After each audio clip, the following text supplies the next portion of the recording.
నమస్తే, welcome to Suman TV. కామారెడ్డిలో దారుణం చోటు చేసుకుంది. ఒక భర్త తన భార్యని నడి రోడ్డు పైన గొంతు కోసి చంపేసిన ఘటన కూడా జిల్లా వ్యాప్తంగా కలకలం సృష్టిస్తూ ఉంది. వాళ్ళిద్దరి మధ్యలో కొన్ని కారణాలతో గొడవ మొదలైంది.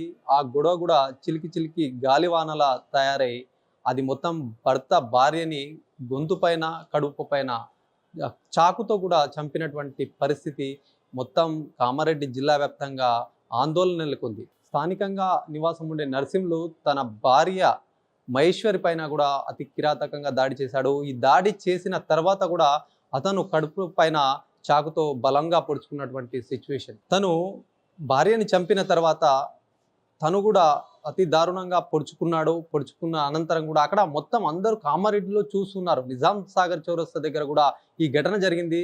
ఆ భర్త ఎవరైతే నర్సింహులు ఉన్నాడో అక్కడ సులభ్ కాంప్లెక్స్ దగ్గర పనిచేస్తూ ఉంటాడు. గత కొన్ని సంవత్సరాలుగా అయితే ఆయన స్థానికంగా ఉంటారని చెప్పేసి పోలీసులు చెప్తున్నారు.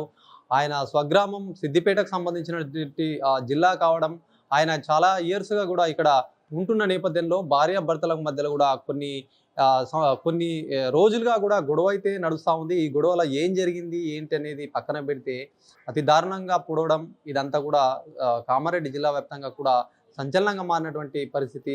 ఒక భర్త భార్యను చంపడం ఎందుకు అలా అని చెప్పేసి అందరూ అవాక్కైనటువంటి పరిస్థితి. ఆయనని అక్కడ స్థానికంగా ఉన్నటువంటి ఏదైతే చూడగానే అందరూ కూడా షాక్ కూలైపోయారు. మొత్తం రోడ్డు పైన కూడా కొన్ని సెకండ్స్ల వ్యవధిలో ఇట్లాంటి ఘటనలు చూసుకోవడం కూడా చాలామంది చూస్తూ ఉన్నారు.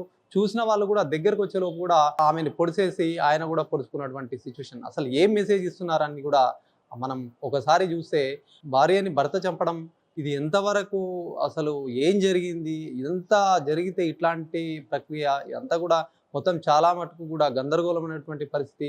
ఏదేమైనప్పటికీ ఆయన జరిగిన సంఘటన పైన ఇమ్మీడియట్గా పోలీసులు రంగప్రవేశం చేశారు. సులభ్ కాంప్లెక్స్ సంబంధించినటువంటి ఏరియాలో కూడా పోలీసులు ఇంకేమైనా ఆధారాలు సేకరించి ఆ పనిలో కూడా నిమగ్నమైనటువంటి పరిస్థితి.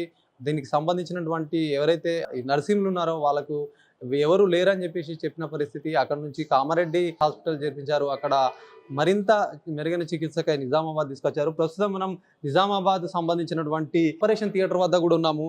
మరి అక్కడ అయితే నర్సింహులకు చికిత్స అందించడానికి ఆపరేషన్ చేయాల్సి ఉందని చెప్పేసి కూడా వైద్యులు చెప్తున్నారు. మనం చూడొచ్చు.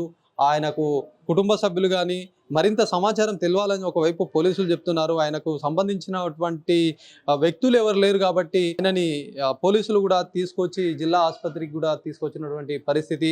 ఆపరేషన్ థియేటర్లో అయితే అతను ఉన్నాడు. మరి ఎందుకు చంపాల్సి వచ్చింది ఏంటి అని మరిన్ని వివరాలు అయితే తెలుసుకునే ప్రయత్నంగా అయితే పోలీసులు ఈ కేసు విచారణ చేస్తున్నటువంటి సిచ్యువేషన్ ఉంది.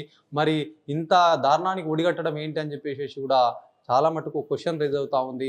మరి ఇంత కిరాతంగా చంపితే అసలు అక్కడ చూడని లోపు కూడా ఇట్లాంటి ఘటన కత్తి ఆయన దగ్గర మరి ఎట్లా తీసుకొచ్చాడు, ముందు ప్రీ ప్లాన్గా చేశాడా, మరి అంత క్షణం చూడగానే అందరు అవక్కయ్యే విధంగా ఒకసారి ఏదన్నా రోడ్డు పైన జరిగితే కొంతమంది దగ్గరకు వస్తారు, అట్లా కాదని చెప్పేసి వారించిన ఫ్యూ ఆఫ్ సెకండ్స్లోనే ఇట్లాంటి ఘటన తీవ్రమైనటువంటి భయాందోళన కూడా నెలకొంది. ఎందుకంటే నడి రోడ్డు మీద హత్య జరగడం అంటే అది మామూలు విషయం కాదు. మరి నడి రోడ్డు మీద జరిగింది.